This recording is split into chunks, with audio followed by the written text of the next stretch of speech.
But one of the key area is the importance of being a great leader. And so we're here to hear about leadership. And so the program will be roughly about 2:15 to about 4:15 this afternoon. We have to adjust because of traffic jam and the setup of the videos. So from 2:15 to about 3:15, we'll have the session, followed by a 15 minutes break. That's from 3:15 to 3:30. And then from 3:30 to about 4:15, we would have the second part of the session. Okay, so there's time for timeout in between. Now, a little bit about my friend. And I was really blessed and surprised to find out that he has really moved on to such a great degree since the first time we met about 20 years ago. And, oops, I think that's my phone, sorry. So sorry. I'm not answering it right now. But Joel is the executive director on the John Maxwell team. And most of us have heard of John Maxwell. And he's a volunteer for the National Transformation Coordinator in Switzerland for Equipped Leadership, which is also from John Maxwell organization, the setup. And he is also the Certified Youth Max Plus Facilitator at John Maxwell team, which is linked with Nick Vucic, if you remember the young man. Okay? And he's got a long list of things that I want to rattle off, but perhaps the best way to start today is to say that my friend Joel is a certified public speaker, trainer, and coach at the John Maxwell team. And so you're going to find out more about him. There's a lot of surprises for all of you. Would you put your hands together and welcome my friend Joel Vodens.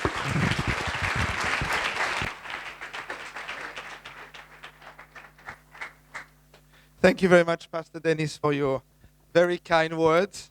Our journey has been going on for 20 years in about 4 or 5 months, because actually I got married in Hope Kuching. Now, you probably guessed where my wife is from, okay? So my wife from Kuching came with 2 good friends who stick to my life as well, Laksa and Kolong Mi. I can't get rid of them. Highly addictive. So I'm actually half from Kuching. You can't see it, but I was talking to my kids and I said, you guys are half Malaysian Chinese. And because they were not too keen on that side of their half, they said, but Daddy, half your heart is. And that's very true. My family came a few months ago here, and my kids eventually said, we love everything about Kuching. I said, what is everything? Shopping and food. I think the relatives as well, of course. But when we were clapping before, I didn't know if you clapped for Switzerland or for the speaker. Or for chocolate, I don't know. Anyway, our country is 4 cultures, 4 national languages. We are in the center of Europe, and some of the project I'm doing with John Maxwell talk about this also concerning our neighborhood countries, a multicultural country like Malaysia.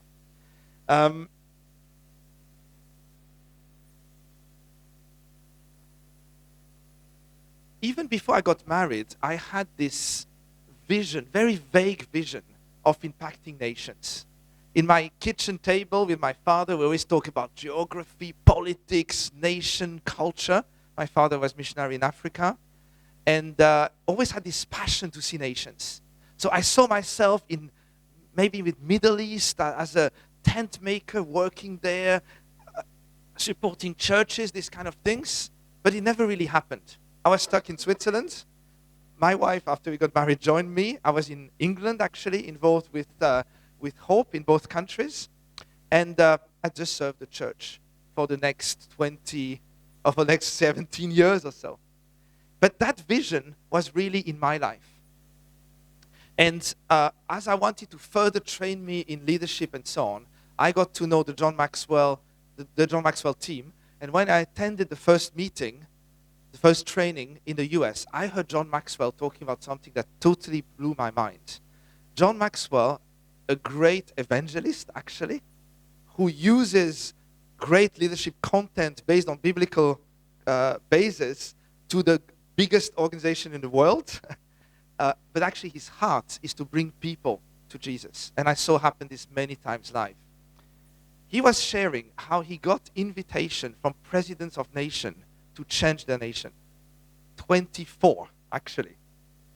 And what happened is 2 countries, they have already done it, Guatemala and Paraguay, on invitation of the president, and the countries are changed. Corruption in Guatemala is almost gone. The president who invited John Maxwell is sitting now in jail on charge of corruption with 15 of his ministers, all because they shared the value of intentional living. For those who know the book of John Maxwell, how do I use my life and my strength to add value to other people? That's it. And that transformed the whole nation. Absolutely, truly inspiring story. Paraguay, the same thing.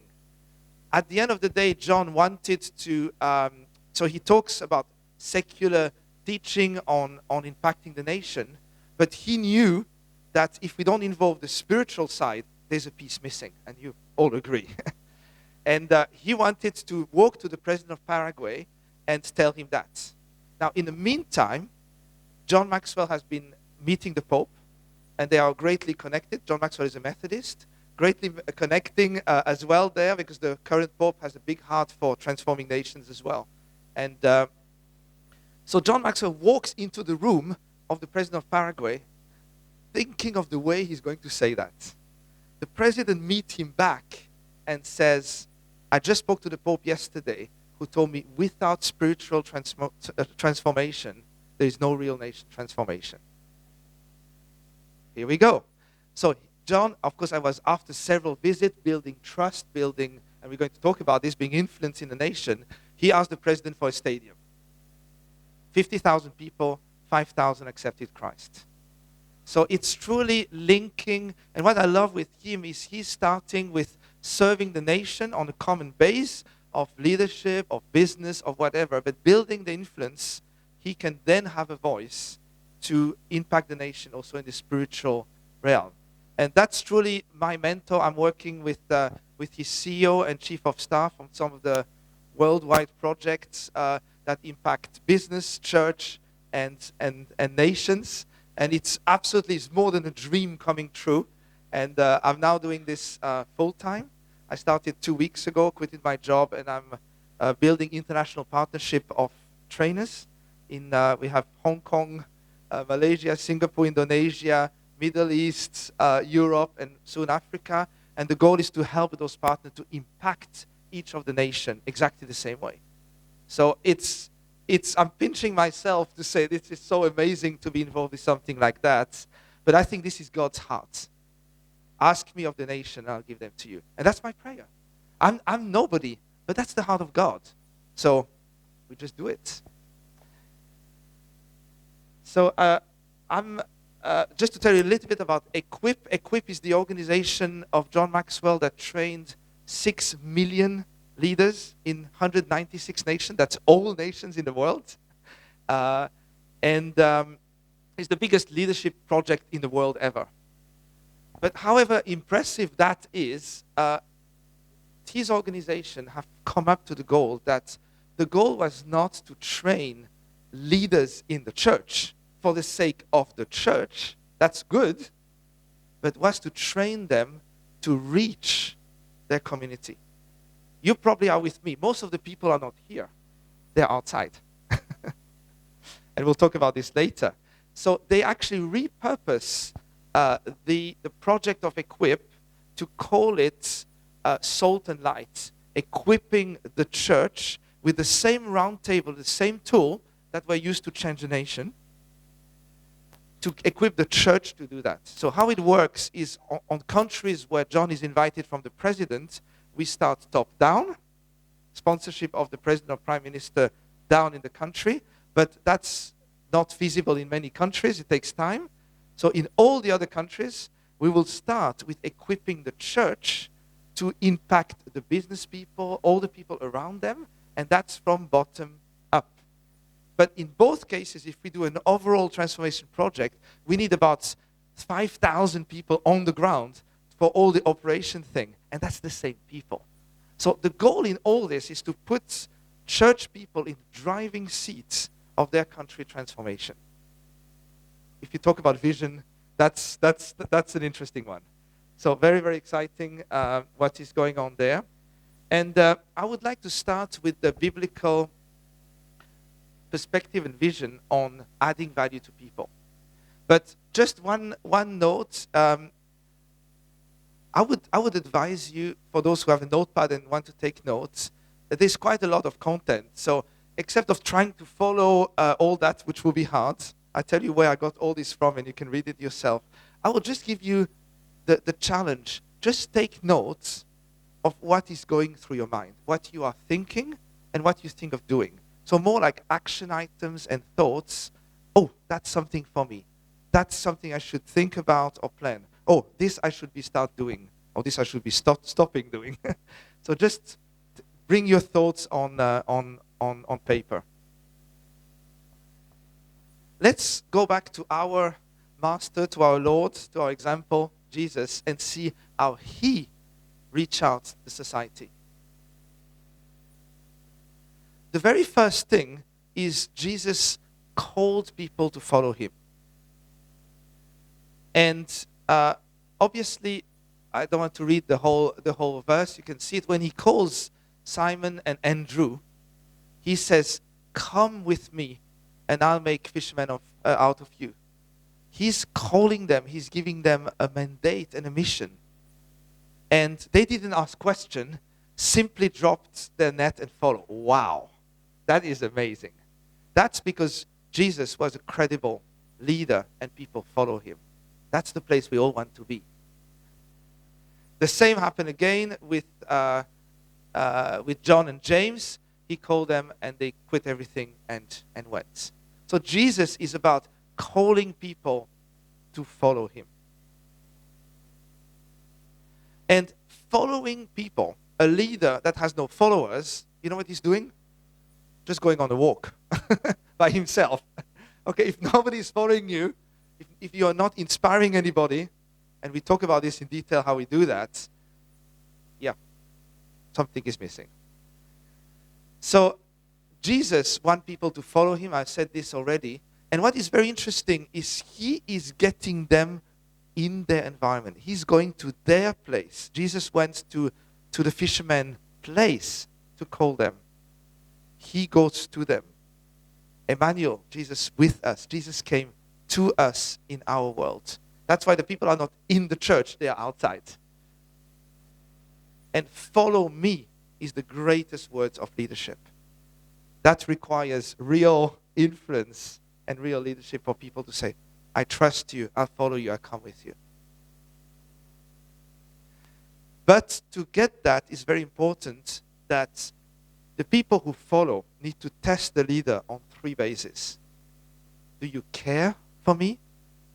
You know this saying that says, people don't care how much you know until they know how much you care. So that's the very, very first question. Can you help me? Are you interested with my development, with my growth? Are you interested? Are you going to do something for me? And thirdly, maybe the most important, can I trust you? An untrustable leader is not going to go very far. And obviously, Jesus had all 3. That's why people followed him, trusted him, he helped them, and he cared for them. And he cared for us, and we are following the same way as well. Now, another example of Jesus going to people is Zacchaeus. And I really love this story because this is not politically correct. He went to the wrong person. He was highly criticized for that. And as he goes to them and says, today is my day to be a guest in your home, Jesus invites himself to Zacchaeus' home. He's not asking him to come to the temple. That would have been impossible. He wouldn't have accepted. He would have been rejected there. Jesus makes all the way to come to him in his home. And they were all shocked. They were all, what is he doing there? Getting cozy with a crook? I mean, you know. But then we see the Son of Man came to find and restore the lost. And I believe that this hospitality in the other way around, Jesus coming to him in his home, this is what really touched his heart and make him follow him. So Jesus go the extra mile to meet people in their environment and understand their world. The Samaritan woman. Again, a shocking story. Jews don't do that. I think Jesus loved to shock and provoke, and that's wonderful. And as he starts talking to her, she's saying, how come you, a Jew, is asking a Samaritan woman for a drink? He was not really asking for a drink. We know the story. And people couldn't believe, actually the disciples themselves were shocked. What is he doing? But he impacted not only a life, but a whole village, a whole town by this connection. He sat at the well with that woman where she was, maybe even where she was suffering in her pain. He went all the way there to meet her. And this is truly inspiring to meet people in their environment, in their place, in their situation. A last example, the prodigal son, the heart of the Father of God. And the son, you know the story, went away to do his own things, got lost, and think that maybe it's better to be with the Father. And he wants to come back, and he's rehearsing his speech for his father, saying, I don't deserve to be called your son. Just take me as you made, as your servant. The food is better. Maybe this was Kuching, that place. He missed the food, yes. He wanted to be back, but he didn't feel he deserved to be the son. And he said this 2 times. You see it highlighted here. I don't deserve to be called your son. Amazing, the reaction of God, of the Father. But the Father wasn't listening. He didn't care about that negative statement. He had other plans for him. He had a restoration plan for him. And he prepared a ring, he prepared the shoes, all the sign of sonship, of honor. And he's so excited. My son is here, given up for dead, and he's now alive. On the menu you see below was barbecued beef. Yeah. I think it was a great meal. Of course, the old brother was not very happy. I've been working all these years. I didn't get barbecued beef. I didn't get the stuff. Why is he getting that? And the father goes and said, son, you don't understand. You don't understand. And this is really interesting, that at the end of the day, when we are in our own world, when we are in our legalistic inside church world and judging the people from outside, this is what happens. But that's not the heart of God. He wants to go out and pick up the son, pick up the lost people, and bring them home and take them as his son. So this is what is really amazing in all this, is Jesus valued these people. Zacchaeus, the Samaritan woman, the lost son. He valued them so much that actually we could say he even valued more than they valued themselves. Do you have people around you, I'm sure you do, who value more, believe more in you than you believe in yourself? That's what I experienced in my own marriage. We believe in each other more than we believe in ourselves. When I do steps and start new things, I'm not always so confident in myself. I maybe give the impression I am, but deep inside I'm not. But I know I have people around me. I have my wife. I have church friends. And especially God with a purpose for my life that believes in me and gives me this confidence. And this is leadership. So remember, Jesus values each person and values you more than you even value yourself. And if we know the message of the cross, the value, the price that is on your life is enormous, is unlimited. And I just want to read you really funny things, because people, when they get lost, when they lose their way in life, it's like if they're falling in a pit. Now, we see a lot of people around us who are in a pit. They are lost in their life and they need help. So what is happening? Different people will come to try and help them. So the subjective person will come along and says, I feel for you down there. So he's looking down at the pit at the person. The objective person is said, it's logical that someone would fall down in the pit. The Pharisee comes and says, only bad people fall in the pit. The news reporter is coming along and he wanted an exclusive story about the pit. The fundamentalist comes and says, you deserve your pit. A Calvinist is coming there and said, if you'd been saved, you'd never have fallen in a pit. A Methodist comes and says, you were saved and still fell in that pit. A charismatic comes and says, just confess that you're not in the pit. A realist comes, this is the pit. A tax agent, did you pay tax on the pit? The county inspector asks if he has a special permit to dig the pit. The evasive person come along and avoid the subject completely. The self-pitying person said, you haven't seen anything until you see my pit. A bookie says, chances are that anyone will fall in the pit. The odds are falling in the pit. An optimist said, this could be worse.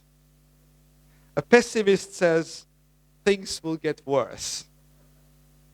But Jesus comes along and lifted him up out of the pit. And Jesus is inviting us to follow his example and bring people out of the pit. And for those who know the teaching on the 5 level of leadership from John Maxwell, talks about different type of leaders. And there is the level 4, which is people who multiply others, who raise other leaders. And the level 5 is people who raise leaders. The leader of leader of leader. And that's the pinnacle of the developing and multiplication. And Jesus was a leader like this. He trained 12 leaders who changed the world. I mean, it's crazy. Only 12. But it multiplied, multiplied, multiplied. That's why, all this crowd here, this is more than enough to even change a country, to impact a whole society. If we each do our parts, if we are each influential leaders, we can have an amazing impact in a nation. And what we're going to talk about for the rest of the session, it's an idea that to have influence, to be a leader, we need influence. And influence means not forcing, and we'll talk about this. It means being an inspiration for people, people wanting to follow us. So how do we build ourselves to be people that people want to follow? And people say, wow, I see something in your life. Wow, I'm inspired. Can I walk with you? Can I do what you do? Can I come along? And this is where we want to be as influential leaders, as societal influencer, is to be people that people cannot not follow, that they will really be so inspired that they will just come along with us. And I just said leadership is not a position. Do you know people that are directors, managers, presidents, but nobody is inspired, nobody even likes them, and they're just sitting in their office having no influence? Do you know the opposite? People who have no position at all. They are nobody on the organization charts, but everybody go by, talk to them, ask them advice. That's influence. And that's where we want to be. It doesn't mean we need a position, we need a place. We want to be inspirational people that people come to. And I heard the story in the hospital next to where I live. A lady, she's a team leader in the registration team for the hospital. And she was just telling me, I don't know why, but everybody, including the doctors and everybody, come by and ask me spiritual advice. I was like, that's a good problem. Said, and they just come by. I have almost lines building up before my office. People ask me advice about life, about relationship. I said, wow, you come, oh, this is a good place to be. She's just a small team leader, and the big guys of the hospital come to her. Wow, that's the place we want to be. You agree with me? So the true measure of leadership is influence. Nothing more, nothing less. And I just read you a quote that is really amazing. There have been meetings of only a moment which have left impression for lives, for eternity. No one can understand that mysterious things we call influence. Yet, every one of us continually exert influence, either to lead, to bless, to leave marks of beauty, or to wound, to hurt, to poison, or to stain other lives. We all have influence on other people, positively or negatively. So what we are going to look at is, that's the influence leadership, you got that. What is the goal of this session is to better understand what makes influence, how it works, and to increase it. That's where we would like to be. So we're going to look at an influence inventory. I'm going to ask you, I think, 10 questions to just bring you of where you are and where you could be. And on the second part, we'll look at 10 elements or tools to increase the influence. So the very first question is, who do you influence? Who do you influence? Who is inspired by you and who is around you? Or who would you like to influence? And I'll just give you 1 minute, one and a half minutes to just think about 3 characteristics of people you want to influence. Okay, which just description of the person. Which kind of people you would like to influence and have around you, following you. Not names, but characteristic of the people. I'll just give you one minute or so you can write it down.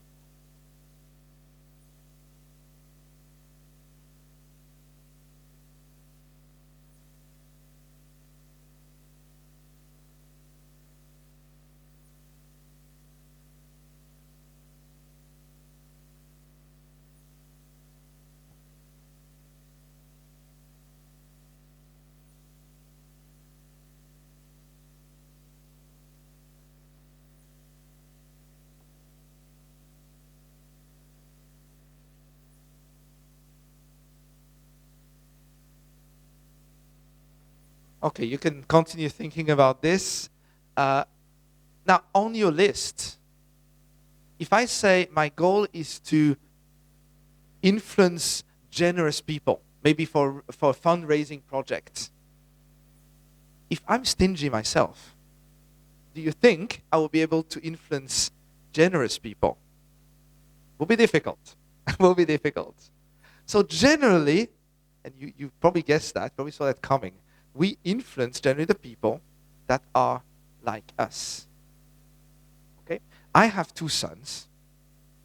That's the half Kuching boys. And the older one, 14 years old, he's very brainy, spending his whole time in his room doing homework. He wants to be an architect, doing design. He doesn't have much friends at home. He's doing a good job at school, helping others, and so on. But he's not surrounded by 20, 30 people. That's not his type. He's more the lonely worker thing. The younger one, I can't even count how many people are in the house when he's there. There's some in 3 different floors. They just come, they ring. He's called Ethan. Ethan invited me. Okay, so just open the door. So my role at home when I'm at home is just to be the doorman for my younger son. And when the parents come, they said, "Is my son here?" I was like, "Let me check." I don't even know their name. I don't know how many they are. It's pretty noisy at times. Now, why is my young son influencing all those people and attracting them? Because he's a pretty social guy. You can imagine. So people love to be around him. Now, when I ask him what he's going to do with him and so on, he has no idea. He just wants to be around people. That's him. So, of course, he's attracting people like this. The older, if he's inviting somebody, it's for a purpose, to do homework or project, not just to hang around people. Very different types. And we are all different as well. And we'll see later, we cannot influence everybody. We have to know where we are and what we go for. Now, the problem is, when you don't like, I said if you influence people who are different than you know Woody Allen? He said something pretty interesting.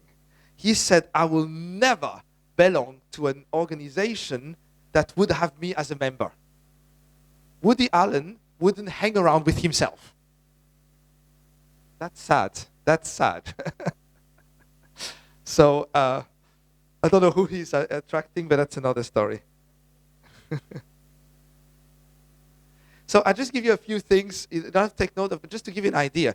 Who do you want to attract? The leaders or the followers? It's a bit a loaded question, you will see. But you would like to attract the thinkers or the doers? You know, what is your profile? You would like to attract people who see the big picture or the little picture? You'd like to see self-centered people or other-centered people? You like to attract positive or negative people? You like to attract insecure or secure people? You like to attract successful or unsuccessful people? Casual or passionate people? Givers or takers? You want to attract eagles or turkeys? That's a bit a loaded question, of course. We all want to attract the first of each. But the question is, who are you and what do you do to be attractive? You know, it just comes to my mind. You always saw this guy who says, I want to find the singles. I want to find the best amazing wife. Yeah. Maybe she wants to find also the best amazing husband. Are you the most amazing one? What are you doing for your side of the picture? Are you this attractive person? Same thing here. Who are you to be interesting and attractive to the people outside? And which influence do you bring? So, how do we influence people? Now it's getting really, really interesting.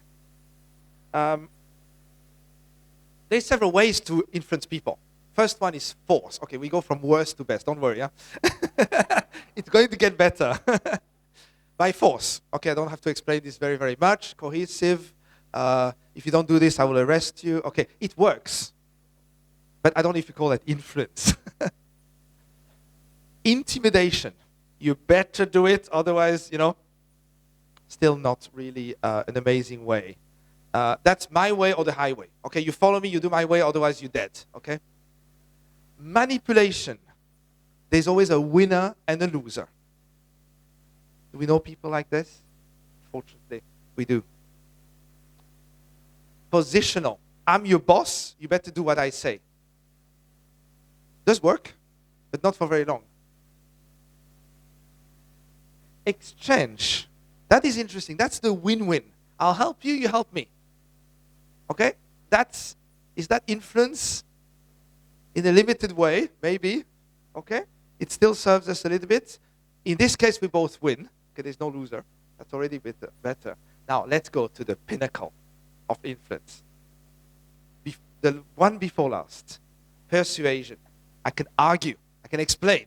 This is good. This is good for you. And we explain. We convince the person. That might work. It does work. Okay? I have been for 20 years sales. I'm a sales director as well. In sales, we use a lot of that. But there is a better technique in sales, in reaching out in every way, and we're coming to the pinnacle of influence. Respect. If you inspire respect, you don't even have to argue. You don't even have to persuade people. They will be inspired by your life, and they will follow you. That's where we want to be. People just land in our life and our land and our hand because they see what we do. And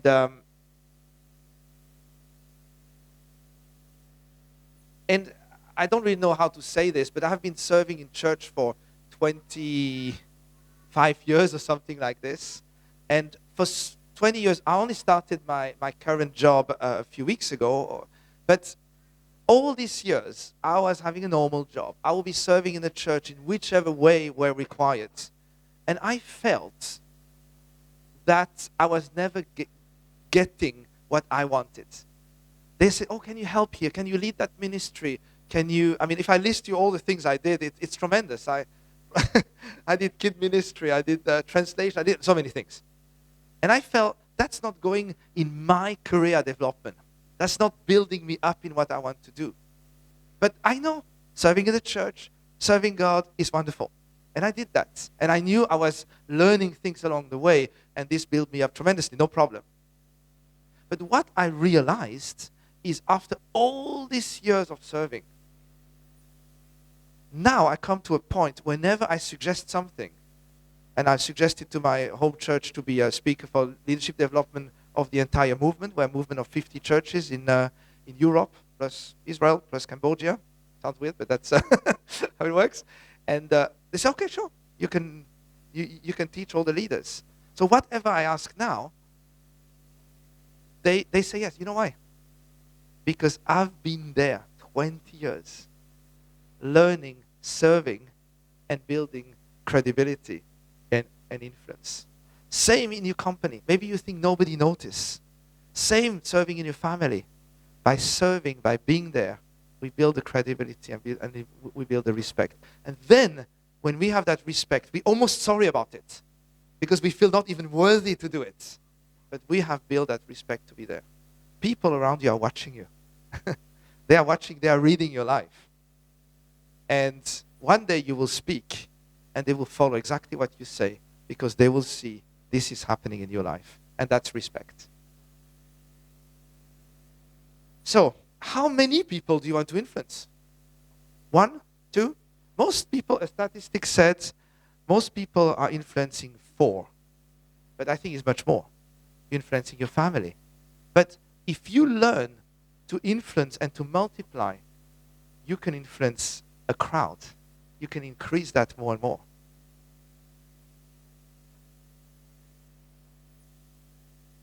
Some are influencing 9.8 million, okay? That's at least on social media.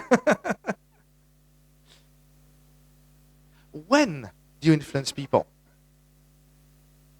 You know, the timing is the issue. And very good leaders will know when is the right time to come and play their parts. And an amazing example of that is actually Winston Churchill. Winston Churchill was a complete failure.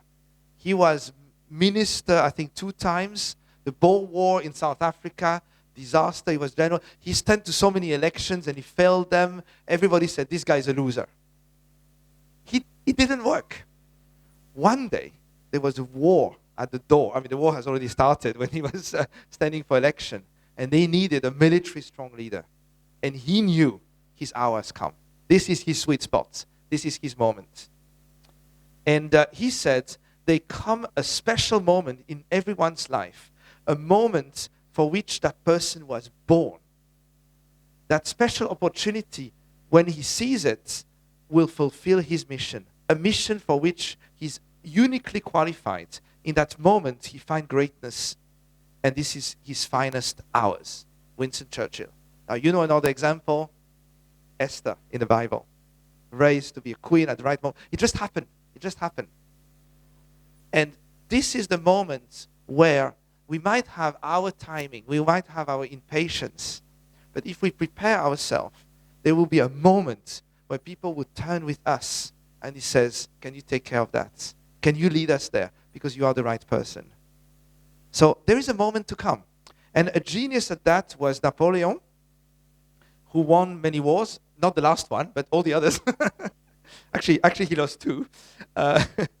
He understood that and he said, I have noticed in every campaign that I have fought that there is a key segment of time, somewhere between 13 and 15 minutes, in which the battle is won or lost.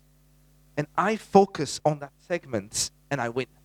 So he's not even looking the whole battle. He just look at that decisive moment to do his best there and win that war. Very inspiring. So a leader needs to be able to read the timing. Maybe you have a passion to reach out to your community, to your neighborhood, to your boss, but when is the right moment to do that? When is the right moment to say what? That we have to be sensitive, and I believe the Holy Spirit inspire us and lead us and guide us for that. So breakout places and this catalyst time, that's just different a measure of time we can look at.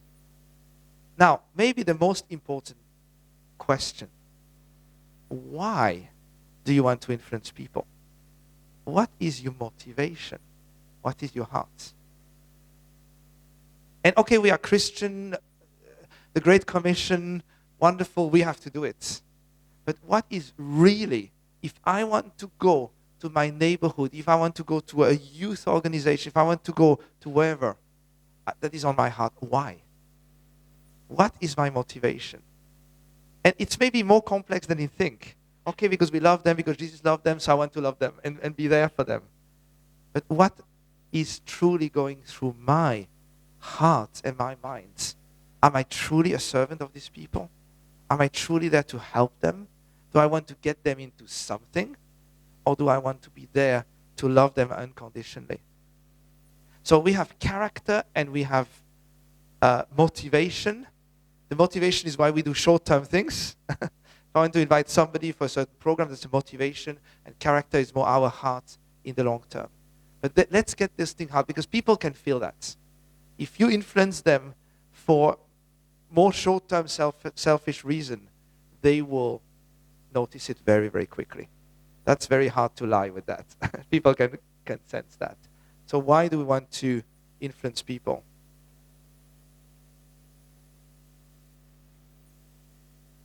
And where you would like to influence people. What is amazing is we are not an influence in every area. We are, for example, if I come to people and I teach them or talk to them about cooking, they will come and they said, "You don't really cook. You never cook." So I can give all sorts of advice and theory, what I read on social media or newspaper. I have no credibility in that space.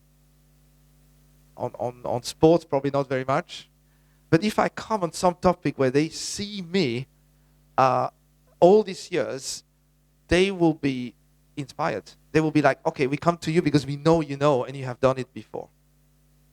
And this is a great place, a great place to be. I realized it's something weird. Social media by itself doesn't really work. But because I've been building relationships for so long with people around the world, I started my own professional page, and I tell where I travel, who I meet.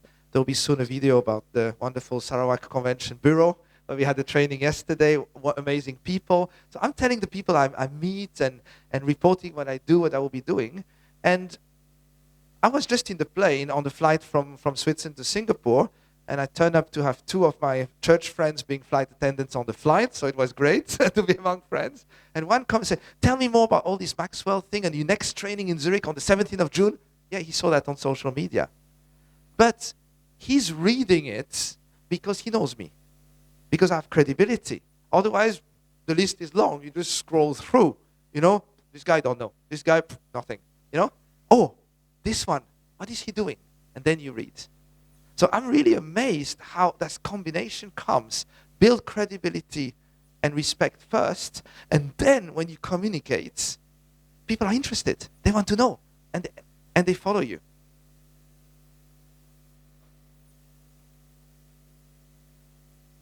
And what is amazing in the place where you influence doesn't have to be a place where you are an official leader. Like I said before, you don't need a position of leadership in a place to influence it. And actually, this is the advice I gave in companies and organizations, as I did yesterday, to say, you want to be a manager? You want to be a boss? It's good. It's good. It's good to be a boss. You know how you start? Serve your leader. Be the best team member. Raise your hand to help whenever you can. Be there and be the helper of the whole team and the leader. You learn the job, but you show your heart in it. You be soon the assistant of your boss because you're helpful. And one day when the boss goes or moves somewhere else, who do they pick to replace? You. That's how it works. But it starts with the heart of helping and serving. And this is how we touch communities. This is how we touch our environments. This is how we touch the family. I mean, even as parents, that's a really challenging one. Serve first. And that way you get influence. We'll talk about 9 other ways later, but that's a really one to be. Decide where you want to serve, where you want to have influence. You know, in my church in Zurich, I'm part of the largest church in Switzerland, 3,000 people. And we formed a business community. So we have about 150 people coming to our meetings, CEOs to starter. We have a bit of everything. And we decided, that's people who are already in the church, but our goal is to go outside as well. But we decided that our main purpose is not to teach the business people, especially teach them about money. We did that a few times. We had some guest speakers. It's always about money for the church. And it's like, okay, you're using us. So we decided to put that a little bit on the side. We bring it time to time only. But we say, a business person who has responsibility, maybe it's Sunday and Monday tomorrow, they have to fire 5 people in the organization. I mean, if you've been there doing that, and it's happened to me, you don't sleep the night before. How am I going to say it? How they will take it? You know, it's really hard. Maybe the finance of the company are totally going down the drain, and your personal as well, by the way. That's hard. Keeping up at night with worries and concern. That's what business people go through very often. And we decided to say, we are going to minister to the business people. Now, they won't necessarily say to a normal prayer team, I'm going through a $5 million bankruptcy, or I have to fire 5 people. They might not feel comfortable. It's confidential.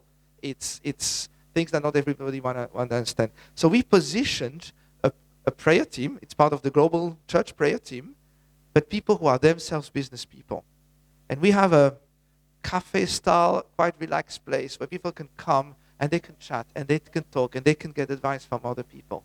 We decided to serve them first and touch their hearts and make them feel cared and loved in the church.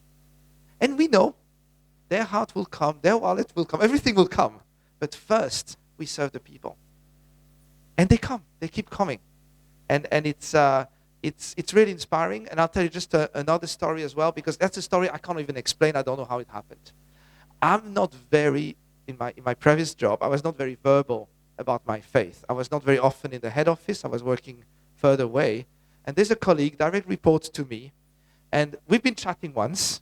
And I just mentioned that I'm Christian, I go to church, relationship with God, and so on. And he explained he's from an Adventist background, very legalistic, and he threw everything away. The next time we talk about this topic, about month and a half later, he's telling me, Joel, I need to tell you, I download the Bible app. I cannot get my finger out of reading the Bible. I was like, okay, that sounds good. And this is talking to me, and wow, so good. Okay. We speak a bit. I don't even know what I said. Next discussion, 1.5 months later. Joel, I started going to a church. I went last Sunday. I cannot wait to go next Sunday. I made so many good friends. And the pastor he goes to is a former pastor of mine. I know him, and he told me all about this. In 3 discussions, he's in a church, integrating and loving it, and impacting his whole family. Now, what did I say? I don't know. I don't know what I said. I think I didn't say much. But I believe, and this is a mystery to me, that just by being there, and I've been appointed to lead 1/3 of the company, and I tried to bring biblical principle of leadership in the organization. It was not very conducive with that. I was the only born-again Christian in the whole company. And I felt God is calling me almost as a pastor in the company, as a minister in the company. And I better watch myself because I'm the only story they can read. And I really tried my best to do that. I didn't see anything. But if you look, when you open your mouth and you say one small thing or you do one thing, people listen because you build that influence and that respect. And this is a mystery to me, but it works. And this is wonderful to be in that space. And you guys, just my brother-in-law who brought me here, just told me he saw the Hope Place van, and he said, these are good people. I know the guy who goes with the van, he's the good guy. So just that, your team, your people, the community out is watching, and they are inspired by what you guys do. Keep doing that, it's wonderful. And I know the wonderful work you do in the community, also further out in the region, and I'm very inspired by you guys. And the vision of Pastor Dennis is just amazing. So this is how it works. It's not about preaching. And you know this famous thing, preach all the time, and when required, use words. People are watching us.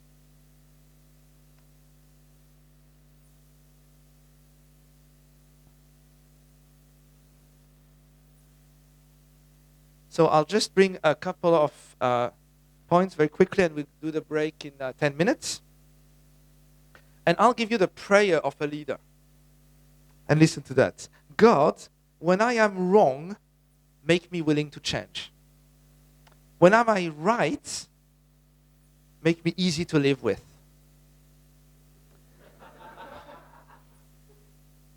So strengthen me that the power of my influence will far exceed the authority of my position.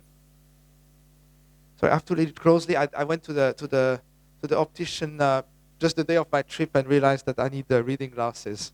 But I lost them on the plane arriving in Kuching. Okay, I can still read. You know, there is a things we teach in cell, is finding the fox. I'll just go, because this works in every area. Finding the fox. So when you go and want to sell in a company, for example, you know there's the purchasing manager, there is maybe the leader of that area you want to sell your services, okay? That's the position leader. He might not always be the real influencer. Now, who needs to be okay to say yes to your offer? It's not necessarily the one in charge. So when you have meetings and you present your products or discuss, you watch who talks to who.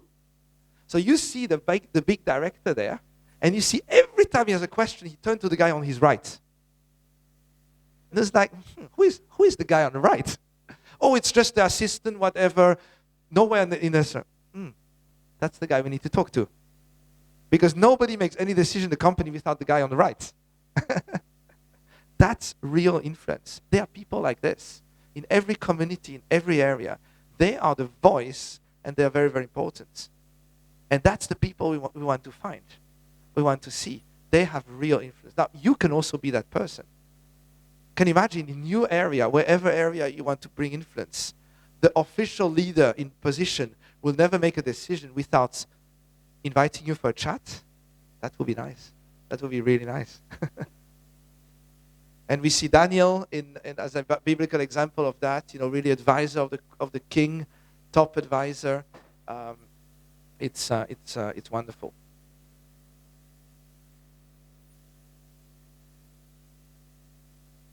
Now, we can't be, as I said, influential in every area, and you will quickly understand why.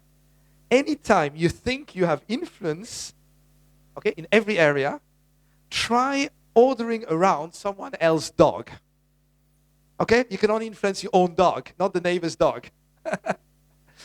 So we have our own area where we have a voice, and in other areas we have no voice at all. That's why when you move cities and places, it's not always easy because you have to rebuild that.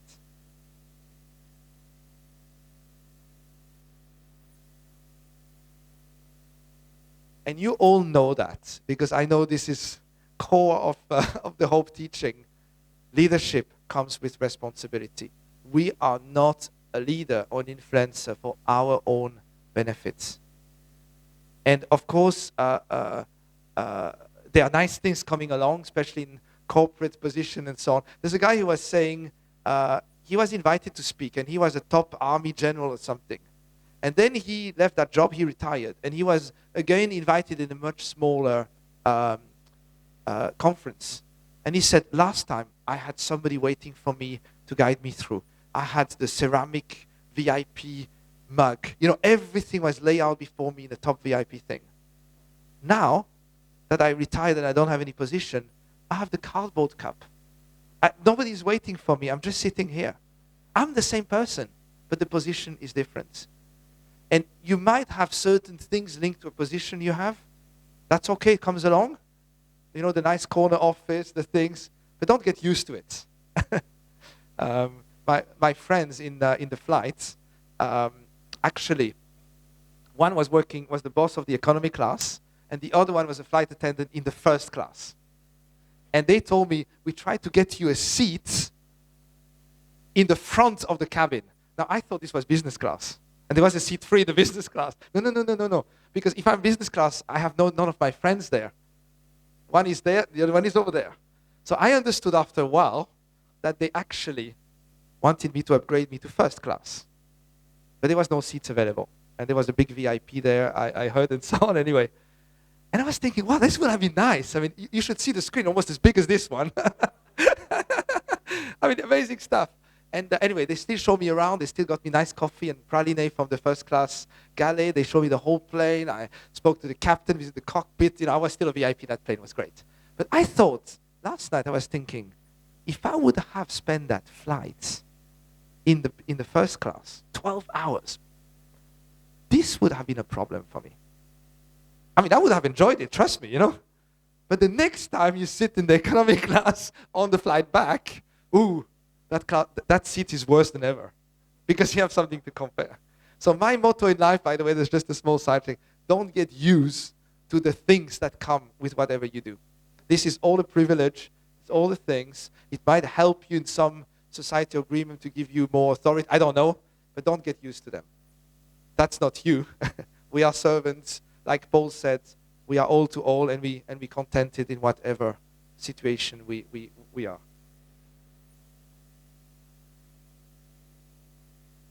And I said just already before, our influence can be both positive and negative. And this is a wonderful point. My life shall touch 12 lives before this day is done. Yeah. Leave countless marks for good or ill ere sets the evening sun. This is the wish I always wish, the prayer I always pray. God, may my life help others leave it touched by the way. Just the prayer to say every day, I want to be able to touch lives in a positive way. Touching life, you do it anyway, but in a positive way. Good news, your influence can grow. And we'll talk just after the break shortly about 10 areas where you can grow your influence. And people of influence add value to people. That's servants leadership. And a life isn't significant except for its influence on other lives. Our goal to be significant, to be building history, to be history maker, is the impact we do on other people. So we'll take a break now, 15 minutes, and we'll continue about 10 ways to increase influence. Thank you.